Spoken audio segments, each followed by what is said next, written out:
Langkah pertama, jalan menuju Tuhan adalah pertobatan. Pertama, dengan sempurna sesuai dengan persyaratan-persyaratan yang diperlukan. Jadi nanti pertobatan di sini bukan seperti apa yang kamu duga, astagfirullahaladzim 33, bukan begitu. Pertobatan itu maksudnya 3. Pertama, kesadaran, dia menyadari bahwa dia telah melakukan satu kesalahan besar. Kemudian yang kedua adalah penyesalan, dia merasa menyesal telah melakukan dosa. Kemudian yang ketiga adalah permohonan maaf secara jujur dan ikhlas. Dan yang keempat adalah berjanji untuk tidak akan mengulanginya lagi. Itu 4 persyaratan itu yang pokok, dan yang lain-lainnya kita bahas selanjutnya. Itu yang pertama. Selanjutnya mengikuti cara-cara dan petunjuk-petunjuk seorang mursyid. Ini juga menjadi langkah kedua, tetapi yang menjadi masalah kan begini. Kalau sudah masalah mencari mursyid, ini banyak yang kejeblok. Iya, karena banyak orang mengklaim sebagai mursyid, nggak taunya mursyid dalban. Ujung-ujungnya menggandakan uang, terus apa lagi mencari pring petuk, ada lagi cari merah delima, cangling babi, kantong macan, samurai, uang Brazil, ya gitulah. Ini ya gitu. Jadi makanya yang penting berhati-hati aja lah. Kemudian pernah ada yang nanya, bagaimana standarnya kita untuk menilai seorang itu mursyid yang sesungguhnya atau mursyid yang baik, ya mursyid palsu. Saya kira sebenarnya pakai syariat aja lah, lebih efektif kok. Jelas aja habis kencing cebok nggak gitu. Terus dia sholat enggak, baca Qurannya bener enggak. Saya sendiri juga sering ketemu dengan orang-orang yang mengaku sudah jadi mursyid, ternyata baca Qurannya tajwidnya salah, ya yang udah tinggalin aja, udah jangan main-main gitu, ya nggak mungkin gitu. Ya itu sering terjebak, saya buang-buang waktu aja nantinya. Ya, yaitu selanjutnya mengikuti cara-cara dan petunjuk-petunjuk seorang mursyid dengan metode dipakai biasanya adalah psikologi spiritualis ya. Jadi ruhaniyah dan psikologi ya, yang kita gabung menjadi psikologi spiritualis secara mendetail. Karena bagaimanapun juga kita bicara tentang tasawuf itu nggak lepas dari kajian psikologis. Makanya kita di cadang ini kan kajian kan satu paket dengan kajian-kajian psikologi kan gitu, tentang rasa, tentang imajinasi, tentang emosi, kan bagaimanapun juga tidak bisa dihindari. Tetapi saya tidak meragukan kalau ada orang yang sudah tingkatan ma'rifatullah tapi dia tidak mengetahui ilmu psikologi, ilmu psikologi lah kan sini. Ya mungkin dia alami lah gitu.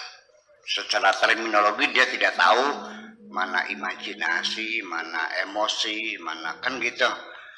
Mungkin dia paham, tidak paham tentang istilah-istilah psikologi, tapi dia mungkin sudah merasakannya dan mengidentifikasinya. Jadi bisa saja orang itu mendapatkan satu ilmu tidak melalui teori, tapi langsung praktek. Seperti saya belajar main catur, tetapi tidak teori lagi, langsung aja praktek tiap hari. Tapi saya belajar teorinya dan belajar prakteknya juga.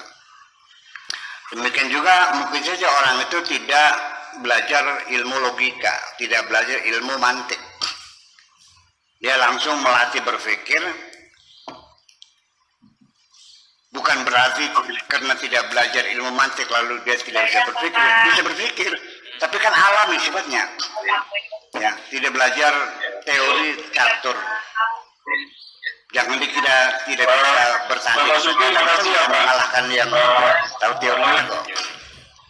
Orang yang belajar ilmu mantik dan orang yang cerdas alami tanpa belajar ilmu mantik langsung. Ketika terjadi perdebatan, diskusi, kalah yang teorinya. Kan seperti itu. Hanya nanti bedanya kalau kita belajar teorinya dulu dan kita praktek, itu tentu lebih lengkap, lebih baik daripada kita langsung praktek. Seperti orang belajar catur, teori dulu, terus praktek. Ada lagi langsung dia masuk dalam kegiatan permainan catur, langsung praktek saja teori. Yang langsung praktek bisa saja mengalahkan yang belajar teori dulu. Hanya saja nanti bedanya ketika terjadi pertarungan dalam percaturan, dalam catur, kemudian si musuh itu kalah karena tidak belajar teori. Ketika ditanya kenapa Anda kalah, ya nggak tahu. Ya, begitulah kira-kira.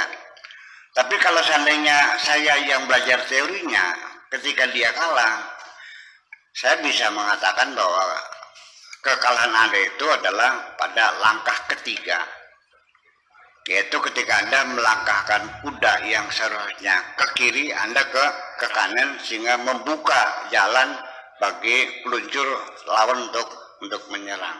Jadi sekalipun tidak belajar ilmu mantik, ilmu logika, Aristoteles, Anda bisa cerdas, Anda bisa pintar. Tetapi ketika Anda salah mikir, di mana kesalahannya, Anda nggak bisa menelusurinya. Itu aja bedanya. Itu bedanya. Makanya sebaiknya kalau sudah kelasnya mursyid itu ya harus tahu ya psikologi dan tahu juga ruhaniyahnya dan ilmu jiwanya dan ilmu ruhaniyahnya. Sebetulnya kita ini masih mencoba juga psikologi spiritualis itu apakah bisa digabung begitu atau spiritual psikologis. Silakan milih aja nanti Kang Kamis ya. Sudah barang tentu nanti dalam proses dari satu tahapan kepada tahapan berikutnya akan terasa sangat melelahkan.